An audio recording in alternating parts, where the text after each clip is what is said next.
23 October 2021. The Hindu Editorial. The Fading Patriarch. The Congress has set in motion a series of events in Punjab that it can no longer control.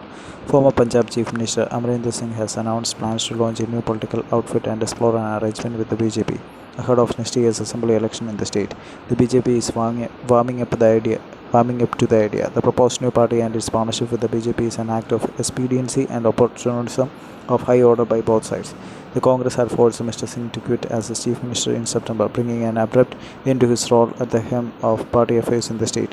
The reasons for his removal were not just, but his decision to quit the party that he has been associated with for 4 decades say something unflattering about Mr. Singh, that he could think of joining hands with the BJP without batting an eyelid also shows that there is little more than a sense of entitlement in his politics.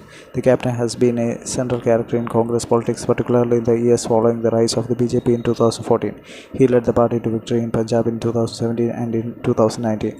The Congress performance in the Lok Sabha polls in the state was outstanding. After all that, Mr. Singh has chosen to cap his long political career by sleeping with the enemy.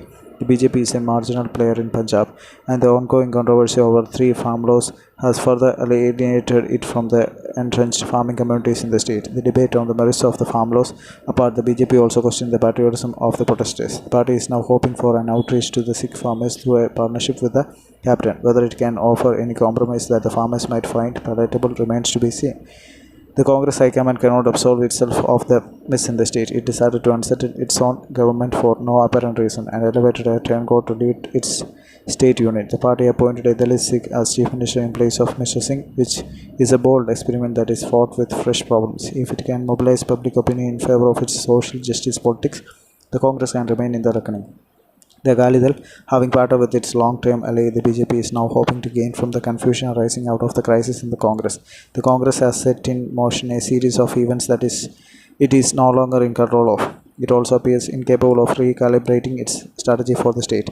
With an untested chief minister and a conceited party chief in command, the party finds itself in an unenviable position in Punjab. The decision by Mr. Singh makes its prospects considerably worse. While it might be too late to keep the former chief minister in the fold, the least the Congress High Command can do is to strengthen the hands of Chief Minister Charanjit Singh Channi and not give the impression that he is keeping the seat warm for the maverick Punjab unit chief of the party, Navjot Singh Sidhu.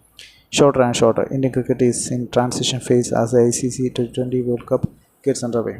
The T20 format seems to be cricket's overwhelming flavor at present. Close on the heels of the India Premier League, the ICC T20 World Cup commenced last Sunday. Both championships dropped anchor in the United Arab Emirates UAE. Originally, they were scheduled to be held in India, but the COVID-19 pandemic forced a change in venue.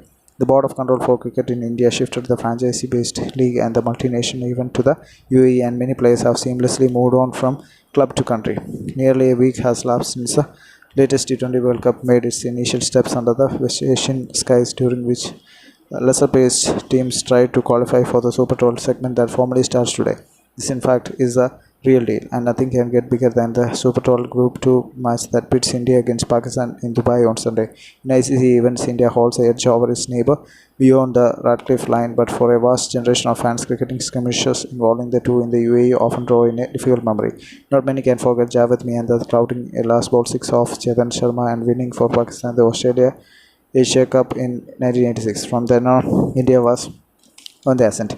This trend was especially evident when MS Dhoni's men won the inaugural ICC World 2020, as the shortest format World Cup was then called, in South Africa in 2007. The vanquished opposition was Pakistan, and those shards of history will lend an edge to the latest bout. But after winning the title in 2007, India has subsequently flattered to deceive. Meanwhile, Virat Kohli gets another chance to lay his hands on ICC silverware, which remains a missing link in his captaincy resume.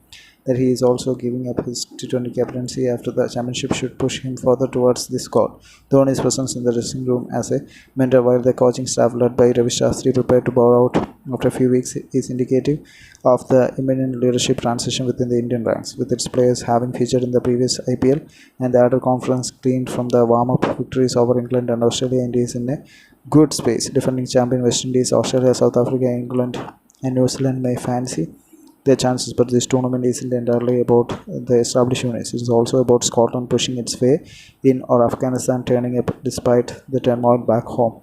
Half Lords and India aims to finish on the winning side when the championship ends on November 14. That's all.